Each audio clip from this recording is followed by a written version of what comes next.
तुरंत अस्त्र विरति नहीं सहमत हेले पाकिस्तान अफगानिस्तान। कतार रे बसिथिबा बैठक सफल होइथिबा सूचना। पाकिस्तान रो विमान आक्रमण परे जवाब देइथिला अफगानिस्तान। तालिबान सेनार आक्रमण रे जाइथिला 50 रु अधिक पाक सैनिकों जीवन। प्रथमे उभय पक्ष 48 घंटा अस्त्र विरति घोषणा करथिले मध्य आक्रमण जारी रखिथिला पाकिस्तान। हाँ दर्शक बंधु, पाकिस्तान और अफगानिस्तान मध्यरे अस्त्र विरति तुरंत अस्त्र विरति पाई सहमति प्रकाश करिसेंती उभय देश। गतकाली कतार राजधानी दोहारे आलोचना परे राजी होइचंती। उभय देश मध्यरे अस्त्र विरति नहीं स्पष्ट करिछि कतार। तुर्की और कतार मध्यस्थतारे अस्त्र विराम होइछि। सप्ताहे धरी उभय देश मध्यरे संघर्ष चलिथिला। अनेक लोकंक मृत्यु हेबा सह शताधिक आहत होइछंती।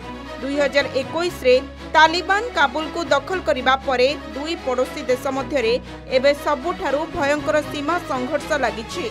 कतर और सऊदी अरबर मध्यस्थतारे एही शांति आलोचना हेउछि। सप्ताहे तले काबुल उपरे पाकिस्तान रो एयर स्ट्राइक परे अफगानिस्तान पाकिस्तान को आक्रमण करिबा सह सीमा पोस्ट को अख्तियार को नैथिला।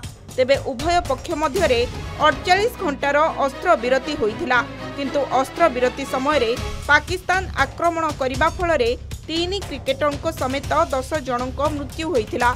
एहाकु नेई पुणी उत्तेजना बढ़िथिला।